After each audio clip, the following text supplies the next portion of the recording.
Good morning, everybody. I'm just making some videos because I'm a little bit in a trip right now. I guess it's maybe Mercury shadow. Mercury is gonna go retrograde here soon, and I'm parked at this lot, Foster's Donuts. Um, this is a donut shop here.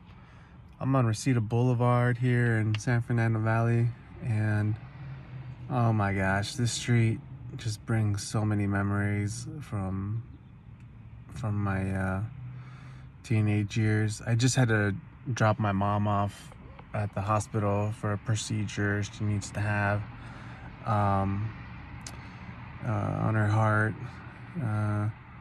For those of y'all that don't know, I mean, actually, none of y'all really know. I don't share my business like that, but I half of my time goes into caretaking for my mother and my grandfather. My mom's got a severe pulmonary hypertension, lung disease, and my grandfather has Parkinson's that just gets worse.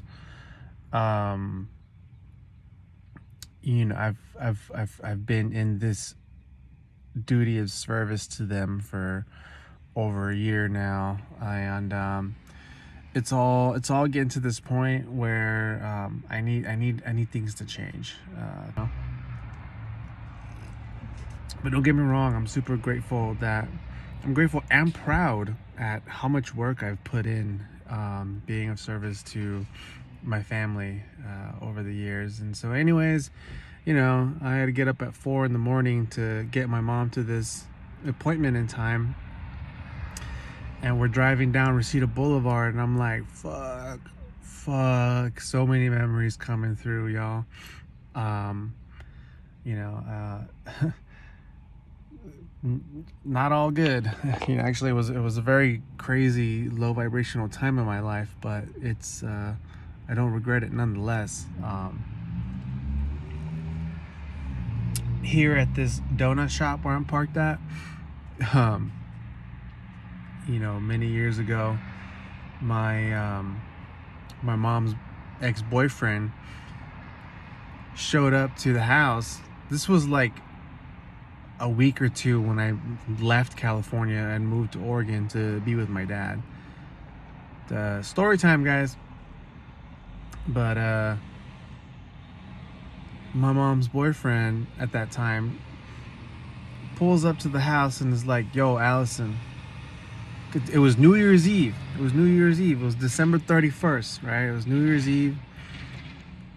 Like an hour or 30 minutes before the countdown, this fucking dude who was an MS-13 fucking gangbanger slash meth dealer who I used to run the streets for him pushing meth. I was an addict too. So he's like, "Hey, you push this stuff, you free supply all the time." And he had he had trash bags full of meth, from his gang. Anyways, he fucking pulls up to the house and he's like, "Allison, I need you to come with me. You're gonna be my getaway driver. I'm gonna rob the donut shop down the street, this place right here, because it's open late. Sometimes it's open 24 hours. Because it's kind of like a cigarette liquor store shop." Anyways, my mom's like, "You're fucking crazy," and she tries to get away from him.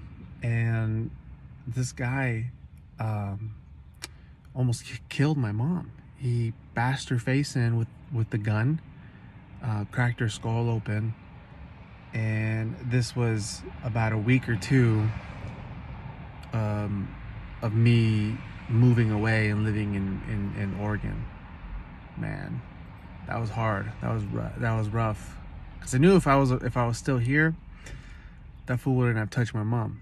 Because even though he's like this badass MS-13 gangbanger, like, he felt my power. Anyways, man, Mario's been through some shit, you guys. Mario is not just this, very awesome. I mean, I am, but I come with a story, like what you get from me today is genuine. It's real. It comes from transforming and rising and overcoming, you guys. I started smoking crystal meth when I was 14 years old. Um, then I dropped out of school. I was running with bad people, different kinds of street gangs, getting in fights. I'm not even gonna talk about the type of crimes I've committed under the influence, but some real good times too, you know. Times that I'll never forget.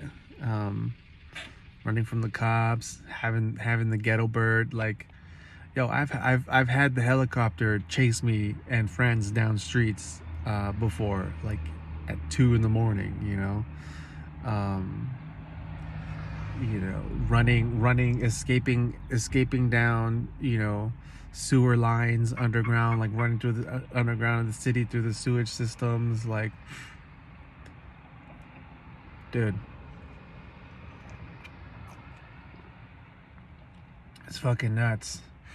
Yeah. And then also what happened down the street from here, the day I realized if I stay here in California, I'm gonna die or end up in prison or never get off these drugs. My dad moved to Oregon, like a year before I decided I need to move too. Because, when you're young, you're like, oh, I don't want to leave my friends and I don't want to move to country ass Oregon. Like, isn't there just a bunch of white people there? Like, isn't the KKK there,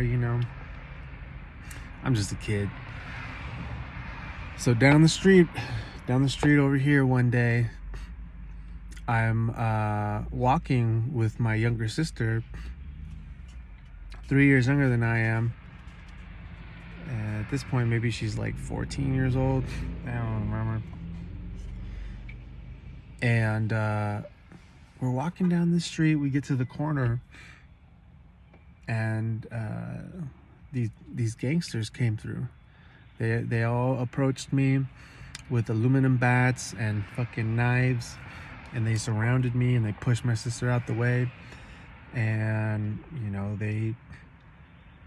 they were someone had told them in the hood that I was pushing dope in their streets. And according to the way things run on the streets with gangs and shit, if you've ever watched any of these movies, you're supposed to pay taxes, you're supposed to be part of the gang if you're doing that kind of shit. And I was way out of bounds. And they were after me to fuck me up. But my sister was there, this squirrely ass little fucking punk ass bitch. Anyways, it's old shit. But I guess I'm still a little emotionally charged by it. Well, it's been forever since I've talked about it. I've never really talked about it. So being able to ID one of them saved my ass, I believe. They still roughed me up a little bit and then took everything I had, which really wasn't much. But that was the day where I was like, I need to get the fuck out of here. Like, those people were specifically after me. This is not a safe place for me. And called my dad.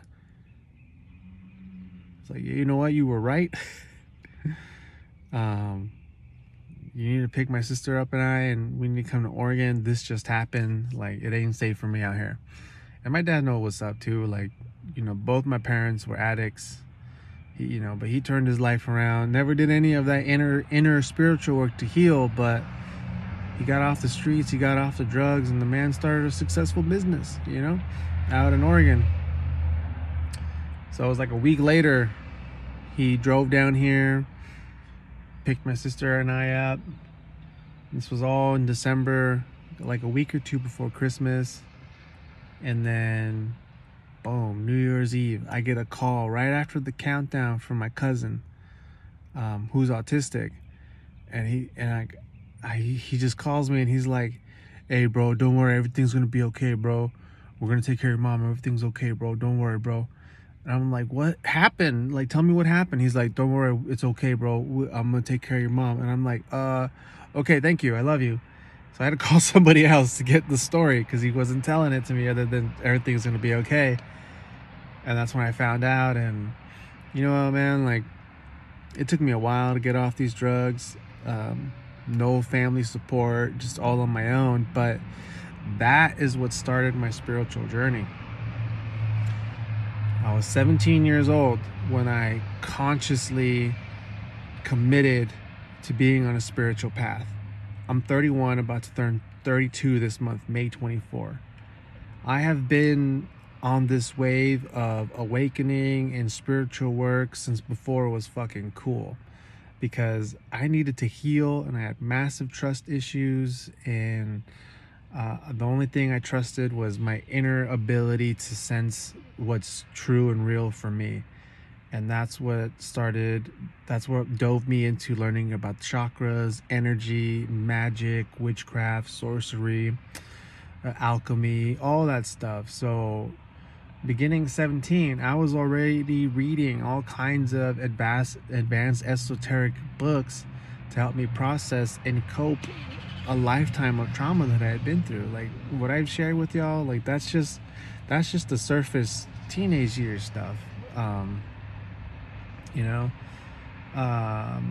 So anyways, I'm sharing all this stuff because, you know, I'm driving down memory lane here, and I've been of service to my mom, who is in very severe conditions, her and my grandfather. And it's like, you know, this is a very powerful time in my life where I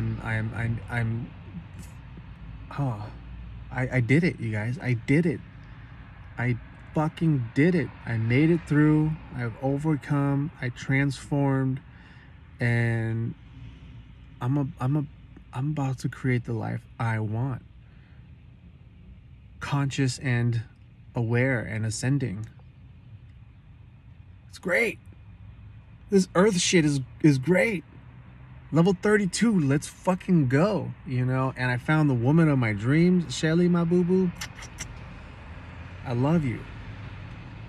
You are the most amazing, precious woman that has ever been in my life. Thank you. And anyways, happy days, everybody. May the 4th be with you. Holy shit, it's May 4th. May the 4th be with you. Tomorrow's Cinco de Mayo. Have a Corona on me. Anyways, peace out.